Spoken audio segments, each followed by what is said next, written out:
চাচার কাছে তার সম্পদগুলো গচ্ছিত রয়েছে। আব্দুল উজ্জা যখন প্রাপ্ত বয়সে উপনীত হয়ে গেল, তার চাচার কাছ থেকে সম্পদগুলো বুঝে নেওয়ার সময় হয়ে গেল। আব্দুল উজ্জা এমন অবস্থায় ইসলামের দাওয়াত পাওয়ার পর আল্লাহ রাসূল সাল্লাল্লাহু আলাইহি ওয়াসাল্লামের উপরে, সম্মানিত ভাইরা, আব্দুল উজ্জা ইসলাম গ্রহণ করে নিল। গোপনে ইসলাম গ্রহণ করার পর লোকমুখে কানাঘুষা কথা চলতে চলতে আব্দুল উজ্জার চাচার কানে চলে গেল, আব্দুল উজ্জা ইসলাম গ্রহণ করেছে। এই কথা যখন আব্দুল উজ্জার চাচা শুনতে পেল, আব্দুল উজ্জার চাচা রাগে ফসফস করতে লাগলো। আব্দুল উজ্জার চাচা আব্দুল উজ্জাকে ডাক দিয়ে বলল, আব্দুল উজ্জা, মানুষের কাছ থেকে শুনতে পেলাম তুমি নাকি ইসলাম ধর্ম গ্রহণ করেছো, কথাটা কি সত্য নাকি? আব্দুল উজ্জা ডাক দিয়ে বলল, চাচা, আপনি যখন খবর শুনেই ফেলেছেন, অস্বীকার করে তার লাভ নাই। আমি সত্য ধর্ম, আমি একেবারে সত্য ধর্ম, যেই ধর্মের ভিতরে কোনো ভেজাল নাই, আমি ইসলাম ধর্ম গ্রহণ করে ফেলেছি। আল্লাহু আকবার। আব্দুল উজ্জা চাচা ডাক দিয়ে বলল, আব্দুল উজ্জা, তুমি যদি ইসলাম ধর্ম ত্যাগ না করো, তুমি যদি ইসলাম ধর্ম ছেড়ে দাও, তাহলে তোমার পিতার রেখে যাওয়া সম্পদগুলো একটিও তুমি পাবে না, একটু অংশ তুমি পাবে না, সব তোমার কাছ থেকে আমি ছিনিয়ে নেব। আব্দুল উজ্জা বলেন, ও আমার চাচা, দুনিয়ার এই সম্পদের লোভ দেখিয়ে আমাকে ঈমান থেকে দূরে সরানো যাবে না। আমি তো এমন একটি সম্পদের সন্ধান পেয়েছি, দুনিয়ার ভিতরে, তামাম জাহানের ভিতরে এই সম্পদের থেকে বড় সম্পদ আর কোথাও নাই। ও চাচা, আপনি সম্পদের লোভ দেখিয়ে আমাকে ঈমান হারা করতে পারবেন না, বরং তো আমি আপনাকে দাওয়াত দিচ্ছি, আপনিও ইসলাম ধর্ম গ্রহণ করে নেন। আমার ভাইরা, এই কথা যখন আব্দুল উজ্জা তার চাচাকে ডাক দিয়ে বলেছে, আব্দুল উজ্জার চাচা বলেন, ও আব্দুল উজ্জা, তোমার এত বড় সাহস, তুমি নিজে ইসলাম ধর্ম গ্রহণ করেছো, আবার আমাকে দাওয়াত দিচ্ছ। তুমি যদি শুনে রাখো, যদি ইসলাম না ছেড়ে দাও, তাহলে তোমাকে তো তোমার পিতার রেখে যাওয়া সম্পদ আমি দেব না, বরঞ্চ তোমার গায়ের যে পোশাকটা রয়েছে, এই পোশাকটা পর্যন্ত আমার টাকায় কেনা, তুমি ইসলাম না ছাড়লে তোমার গায়ের পোশাকটা পর্যন্ত আমি খুলে নেব। কতটুকু বর্বর হলে যদি আমার সমাজে, আমার আপনার সাথে এমন ঘটনা ঘটত, যদি আমাদের ঈমানটা এত কঠিন ভাবে, এত শক্ত ভাবে আমাদেরকে যদি কঠিন হতো, ঈমান ঠেকানো যদি এত কঠিন হতো, ঈমান আনা যদি এত কষ্টের বিষয় হতো, আমার সমাজে অনেক মুসলমান আছে, তারা ঈমান ছাড়তে একটু সময় বিলম্ব করত না। আমার ভাইরা, ঈমান এত সহজ জিনিস নয়, মুমিন হয় এত সহজ কথা নয়। আল্লাহ রাসূল সাল্লাল্লাহু আলাইহি ওয়াসাল্লামের সাহাবীদের এমন ভাবে কষ্ট দেওয়া হয়েছে, গরম বালির উপরে বেলাল রাদিয়াল্লাহু তাআলা আনহুকে গরম বালির উপরে, উত্তপ্ত বালির উপরে রাখা হয়েছে। খালি গায়ে উত্তপ্ত বালির উপরে শুয়ে দিয়ে তার গায়ের উপরে পাথর চাপা দিয়েছে একটা মাত্র সাক্ষ্য দেওয়ার জন্য। ও বেলাল, তুমি একটা কথা বলো, দিন ছেড়ে দাও, ইসলাম ছেড়ে দাও। তুমি যদি ইসলাম ছেড়ে দাও, তোমাকে এখান থেকে নিস্তার দিয়ে দেওয়া হবে, তোমাকে আজাদ করে দেওয়া হবে, তোমাকে অর্থ সম্পদ দিয়ে ভরে দেওয়া হবে। বেলাল একটা কথা বলেছিল, আহা আহা, বেলাল একটাই ঘোষণা করেছিল, আল্লাহ এক, আল্লাহ এক, আল্লাহর কোনো শরীক নাই। আল্লাহু আকবার। আমার ভাইরা, এমনকি আল্লাহ রাসূল সাল্লাল্লাহু আলাইহি ওয়াসাল্লামকে পর্যন্ত এই অফার দেওয়া হয়েছিল, নবীকে বলা হয়েছিল, মুহাম্মদ সাল্লাল্লাহু আলাইহি ওয়াসাল্লাম, তুমি যদি দ্বীনের দাওয়াত বন্ধ করে দাও, তোমাকে আমি নিষেধ করব না, আমরা তোমাকে নিষেধ করে দেব না, তবে তোমার কাছে এতটুকু আবদার, তুমি ইসলামের দাওয়াত মানুষের কাছে দিবে না, তোমার কাছে যে ইসলাম আছে তুমি একলা একলা ইসলাম পালন করো, তুমি ঘরের ভিতরে বসে ইসলাম পালন করো। যদি তুমি এটা করো, দিনের দাওয়াত যদি বন্ধ করে দাও, মানুষের কাছে যদি ইসলামের দাওয়াত না দাও, তাহলে তোমাকে টাকা পয়সা অর্থ সম্পদ দিয়ে ভরিয়ে দেওয়া হবে। এই আরব সমাজের ভিতরে তোমাকে সবার থেকে ধনী বানানো হবে, সবার থেকে ধনী মানুষ হবে তুমি, টাকা পয়সাওয়ালা মানুষ তুমি হবে, প্রভাবশালী ব্যক্তি তুমি হবে। এই আরবের ভিতরে সব থেকে সুন্দরী রমণীর সঙ্গে তোমাকে বিয়ে দেওয়া হবে। বরঞ্চ তুমি যদি এটা নিতে চাও, তোমাকে ইসলামের দাওয়াত বন্ধ করে দিতে হবে। আল্লাহ রাসূল সাল্লাল্লাহু আলাইহি ওয়াসাল্লাম এক বাক্যে উত্তর দিলেন, শুধুমাত্র দুনিয়ার অর্থ সম্পদ নয়, তোমরা যদি আমাকে আখিরাতে, তোমরা যদি আমাকে আসমানের তারকা চন্দ্র সূর্য যদি আমার হাতে নিয়ে এসে দাও, এক হাতে যদি চন্দ্র দিয়ে দাও আর এক হাতে যদি সূর্য দিয়ে দাও, তারপরেও আমি ইসলাম ছেড়ে দেব না। আমার ভাইয়েরা গভীর ভাবে মনোযোগ দিতে হবে। আব্দুল উজ্জাম, যে কথা বলতেছিলাম, আব্দুল উজ্জাম যখন এক বাক্যে বলে দিল, চাচা এর পরেও আমি ইসলাম ছাড়বো না।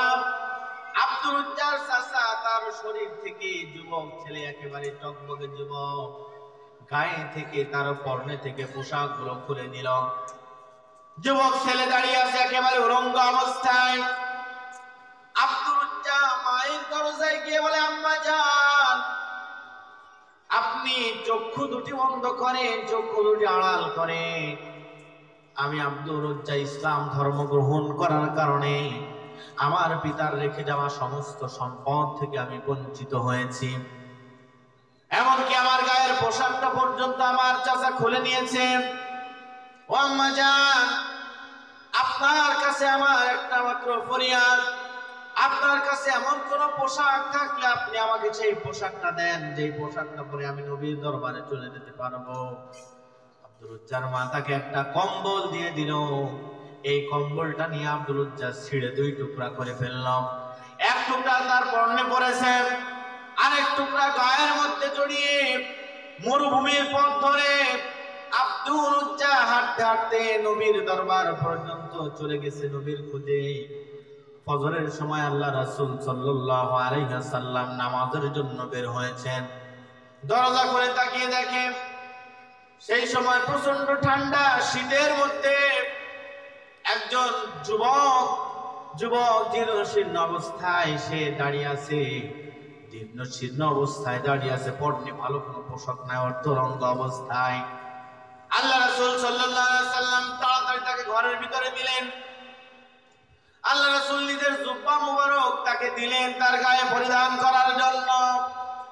আল্লাহ রাসূল জিজ্ঞেস করলেন, হে যুবক, নাম কি তোমার, কি তোমার পরিচয়? আব্দুল উজ্জা তখন তার সাথে ঘটে যাওয়া সমস্ত ঘটনা বর্ণনা করতে লাগলেন। খুলে খুলে সব কথা তার আল্লাহ রাসূল সাল্লাল্লাহু আলাইহি ওয়াসাল্লামের কাছে বলে দিলেন। বিশ্বনবী মুহাম্মদুর রাসূলুল্লাহ সাল্লাল্লাহু আলাইহি ওয়াসাল্লাম যখন আব্দুল উজ্জার কথা শুনতেছিলেন, আব্দুল উজ্জার কথা যখন শুনছিলেন, রাসূল তার কথাগুলো শুনছেন, আর একদিকে রাসূলের চোখ বেয়ে বেয়ে পানি পড়ে দাড়ি মুবারক ভিজে গিয়েছে। কত পরিমাণে বর্বরতা, কত পরিমাণে কঠিন পরিস্থিতির শিকার না হলে মানুষের সঙ্গে এমন করা হয়।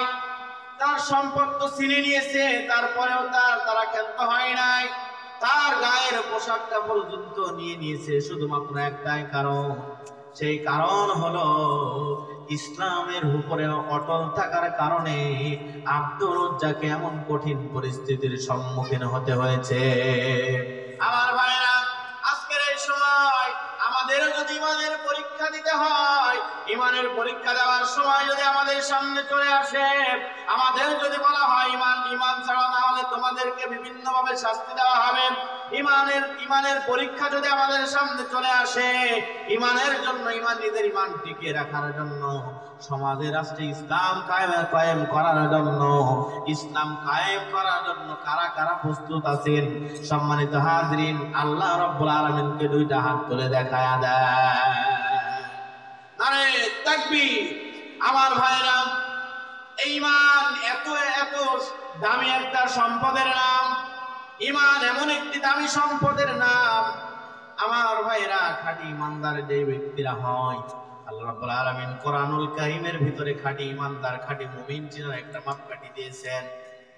আল্লাহ বলেন, ইন্নামাল মুমিনুনা আল্লাযীনা ইযা যুকিরাল্লাহু ওয়াজিলাত কুলুবুহুম ওয়া ইযা তুলিয়াত আলাইহিম আয়াতুহু زادتهم إيمانا وعلى ربهم يتوكلون জোরে বলেন আল্লাহু আকবার। আমার ভাইরা, আল্লাহ বলেন, ইন্নামাল মুমিনুনা আল্লাযীনা ইযা যুকিরাল্লাহু ওয়াজিলাত কুলুবুহুম। ইন্নামাল মুমিনুনা আল্লাযীনা ইযা যুকিরাল্লাহ, মুমিনের সামনে যখন আল্লাহর জিকির, আল্লাহর কথা বলা হয়, আল্লাহর বিধান যখন মুমিনের সামনে চলে আসে, কুলুবুহুম, ইন্নামাল মুমিনুনা আল্লাযীনা ইযা যুকিরাল্লাহু ওয়াজিলাত কুলুবুহুম ওয়া ইযা তুলিয়াত আলাইহিম আয়াতুহু যাদাতুহুম ঈমানা। আল্লাহর আয়াত যখন তার সামনে চলে আসে, আল্লাহর কোন বিধান যখন মুমিন শোনে, আল্লাহর বিধান শোনার পর আল্লাহ রাব্বুল আলামিন মুমিনের ঈমানটা বহু গুণে বৃদ্ধি করে দেন। জোরে বলেন আলহামদুলিল্লাহ। আল্লাহ মুমিনের ঈমানটা বহু গুণে বৃদ্ধি করে দেন। এরপরে আল্লাহ রাব্বুল আলামিন বলেন, মুমিনের ঈমানটা বাড়িয়ে দেয়, আমি শেষ করি নাই। শুধুমাত্র ঈমান বাড়িয়ে দেখানো শেষ নয়, এরপরে আমি মুমিনের আরেকটা জিনিস কি করি, সেটা হলো আল্লাহ বলেন, ওয়ালা রাব্বিহিম ইয়াতাওয়াক্কালুন। জোরে বলেন আল্লাহু আকবার। আল্লাহ রাব্বুল আলামিন বলেন, ওয়ালা রাব্বিহিম ইয়াতাওয়াক্কালুন। আমি মুমিনের ঈমান বাড়াতে বাড়াতে এমন এক পর্যায়ে তার ঈমানটা নিয়ে যায়, তার ঈমানটা এমন এক পর্যায়ে নিয়ে যায়, মুমিন তখন আর দুনিয়ার কারোর উপরে কোনো আশা ভরসা করে না। মুমিন তখন আশা ভরসা করে একমাত্র কার উপরে? আল্লাহর উপরে আশা ভরসা করে। মুমিন তখন সমস্ত আশা ভরসা আল্লাহর উপরে করে। এজন্য সম্মানিত হাজিরিন, আমরা যারা নিজেদেরকে ইমানদার বলে দাবি করি, আমরা যারা নিজেদেরকে মুসলমান বলে দাবি করেছি, আমাদের সমস্ত কিছুর ভরসা করতে হবে কার উপরে? বিপদে আপদে বালা মুসিবতে সব সময় ভরসা করতে হবে কার উপরে? সব সময় আল্লাহর উপরে ভরসা করতে হবে। আল্লাহ রাব্বুল আলামিন যে কথা এখানে স্পষ্ট করে জানিয়ে দিয়েছেন। সম্মানিত হাজরিন, যে কথা বলছিলাম, আব্দুল উজ্জা রাসূলের কাছে সমস্ত ঘটনা খুলে বলে দিলেন। রাসূল সমস্ত ঘটনা শোনার পর আল্লাহ রাসূল সাল্লাল্লাহু আলাইহি ওয়াসাল্লাম আব্দুল উজ্জাকে বললেন, আব্দুল উজ্জা, দুনিয়ার ভিতরে তোমার সম্পদ কেড়ে নিয়েছে, কি হয়েছে? দুঃখ করো না। আল্লাহর কাছে দোয়া করলেন, আল্লাহ, আমার আব্দুল উজ্জা ইসলামের জন্য, ঈমান টিকে রাখার জন্য যে ত্যাগ করেছে, সে তার সমস্ত অর্থ সম্পদ ত্যাগ করে দিয়ে সবকিছু ফেলে রেখে তোমার দিনকে সমুন্নত করার জন্য সে দিন গ্রহণ করেছে, ইসলাম গ্রহণ করেছে। সে যেভাবে দিনের উপরে অটল অবিচল থেকেছে, ও আল্লাহ, তোমার কাছে ফরিয়াদ, তুমি আব্দুল উজ্জার জন্য জান্নাতের ভিতরে ঘর বানায়া দাও। আল্লাহু আকবার। কেমন ঈমান থাকতে, কেমন ঈমান রাখতে হলে, ঈমান কতটা কঠিন হলে, কতটা দৃঢ় ঈমান হলে একজন মানুষ এতটা কঠিন হতে পারে? শুধুমাত্র ঈমানকে টিকিয়ে রাখার জন্য সে তার সমস্ত কিছু ছেড়ে দিতে পারে, দুনিয়াদারি সব কিছু ছেড়ে দিতে পারে। আমার ভাইয়েরা, আব্দুল উজ্জাকে আল্লাহ রাসূল ডাক দিয়ে বলেন, আব্দুল উজ্জা, আজকে থেকে তোমার নাম আর আব্দুল উজ্জা নয়, তোমার নাম আমি পরিবর্তন করে আজকে থেকে তোমার নাম করে দিলাম আব্দুল্লাহ জিল বাজাদাইন। আমার ভাইয়েরা, আব্দুল্লাহ জিল বাজাদাইন, আব্দুল উজ্জা এবার আব্দুল্লাহ জিল জিল বাজদাইন নাম করে দিলেন আল্লাহ রাসূল সাল্লাল্লাহু আলাইহি সাল্লাম।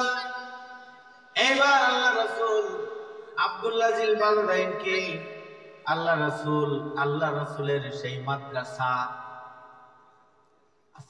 আল্লাহ রাসূল সাল্লাল্লাহু আলাইহি ওয়াসাল্লাম সাহাবীদেরকে যেখানে কোরআন শিক্ষা দিতেন, কোরআন শিক্ষা দেওয়ার ওইখানে আল্লাহ রাসূল সাল্লাল্লাহু আলাইহি ওয়াসাল্লাম আব্দুল্লাহকে রেখে দিলেন কোরআন শিক্ষা করার জন্য। আব্দুল উজ্জা কোরআন শিখে এত জোরে জোরে কোরআন তেলাওয়াত করে, মনের তৃপ্তি ভরে কোরআন তেলাওয়াত করে। সাহাবীরা আল্লাহ রাসূলের কাছে গিয়ে নালিশ দিল, ইয়া রাসূলুল্লাহ, ইয়া হাবিবাল্লাহ, আব্দুল উজ্জা এত জোরে কোরআন তেলাওয়াত করে, আব্দুল উজ্জার কোরআন তেলাওয়াতের কারণে আমাদের বড় ডিস্টার্ব হয়, আব্দুল উজ্জার জন্য আমাদের তেলাওয়াতে ডিস্টার্ব হয়।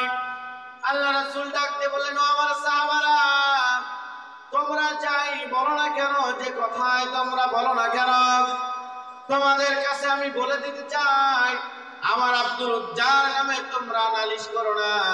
কারণ আমার আব্দুল উজ্জা এত পরিমাণে, আমার আব্দুল্লাহ জিল বাজদাইন এত পরিমাণে কষ্ট করেছে, সে তার সমস্ত কিছু ছেড়ে দিয়ে, তার অর্থ সম্পদ, পরিবার পরিজন সব কিছু ছেড়ে দিয়ে সে আল্লাহর জন্য ইসলাম ধর্ম গ্রহণ করেছে, আমার দরবারে চলে এসেছে। সে যখন দরে দরে কোরআন তেলাওয়াত করে, তার মনের ভিতরে শান্তির প্রশান্তি পায়, সে তার সমস্ত কষ্টগুলো ভুলে যায়। অতএব তোমরা আব্দুল উজ্জাকে বাধা দিও না, আব্দুল উজ্জাকে তোমরা জোরে জোরে কোরআন তেলাওয়াত করতে দাও। আমার ভাইরা, যুদ্ধের সময় এলো, আব্দুল্লাহ জিল বাজদাইন আল্লাহ রাসূল সাল্লাল্লাহু আলাইহি ওয়াসাল্লামের কাছে গেলেন, ডাক দিয়ে বললেন, ইয়া রাসূলুল্লাহ, ইয়া হাবিবাল্লাহ, আমি আপনার সঙ্গে যুদ্ধের ময়দানে উপস্থিত হতে চাই, আমি যুদ্ধে অংশগ্রহণ করতে চাই। আপনি আল্লাহর কাছে একটু দোয়া করে দেন, আল্লাহ রাব্বুল আলামিন যেন আমাকে শহীদের মর্যাদা দান করেন, শহীদ হওয়ার তৌফিক দান করেন। আল্লাহ রাসূল সাল্লাল্লাহু আলাইহি ওয়াসাল্লাম আসমানের দিকে দুটি হাত উঠিয়ে আল্লাহর কাছে দোয়া করে দিলেন, আল্লাহ, আমার আব্দুল্লাহর রক্তকে তুমি কাফেরদের জন্য হারাম করে দাও।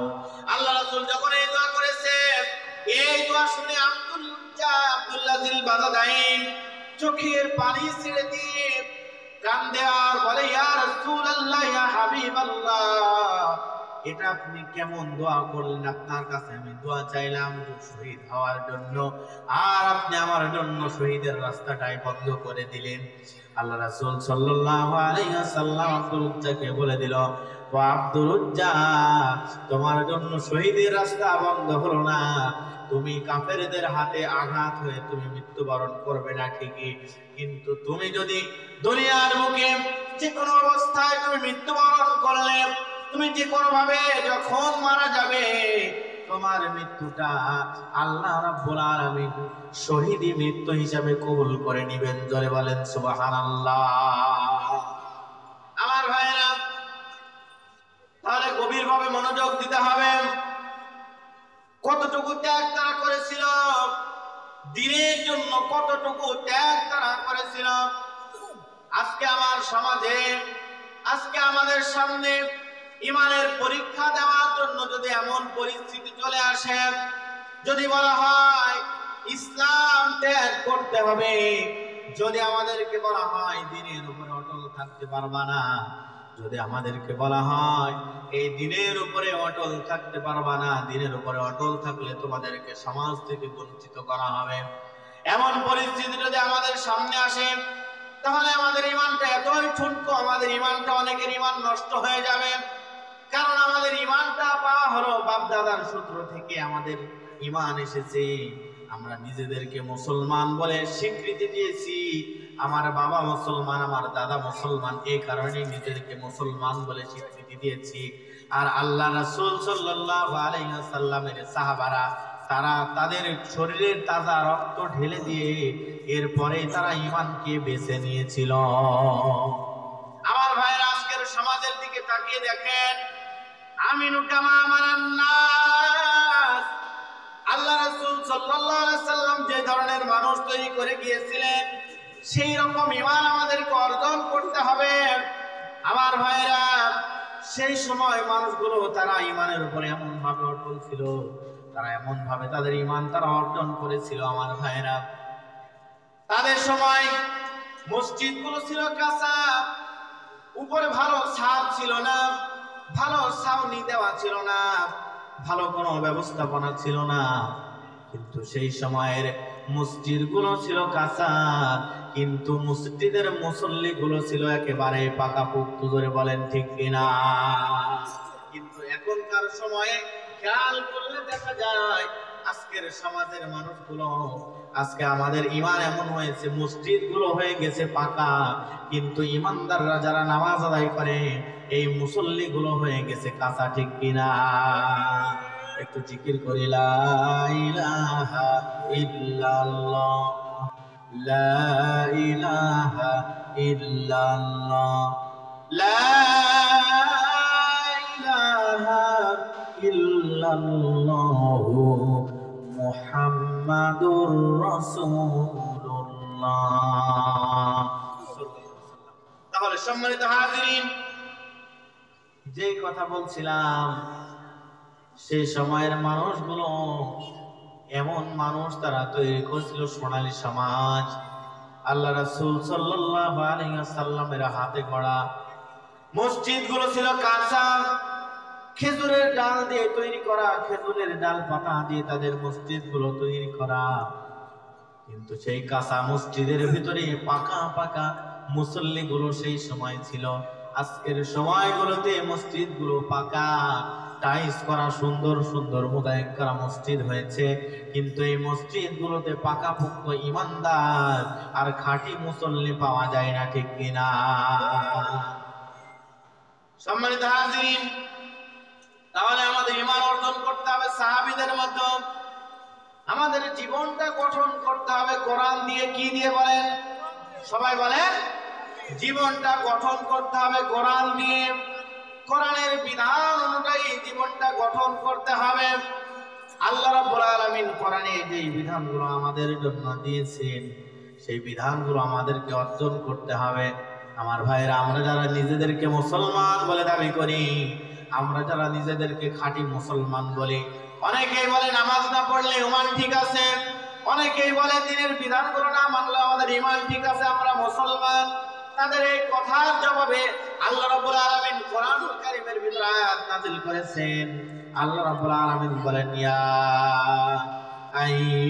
আইয়ুহাল্লাযীনা আমানু তাকুল্লাহা হাক্কা তুকাতিহি ওয়া লা তামুতুন্না ইল্লা ওয়া আনতুম মুসলিমুন। জোরে বলেন আল্লাহু আকবার। আমার ভাইরা, আল্লাহ বলেন, ইয়া আইয়ুহাল্লাযীনা আমানু, হে ঈমানদারগণ। অতএব দুনিয়ার ভিতরে যারা ঈমান এনেছে, যারা আল্লাহকে বিশ্বাস করেছে, আমানতু বিল্লাহি ওয়া মালাইকাতিহি ওয়া কুতুবিহি ওয়া রুসুলিহি ওয়াল কদরি খায়রিহি ওয়া শাররিহি মিনাল্লাহি তাআলা ওয়াল বাসি বাদাল মাউত।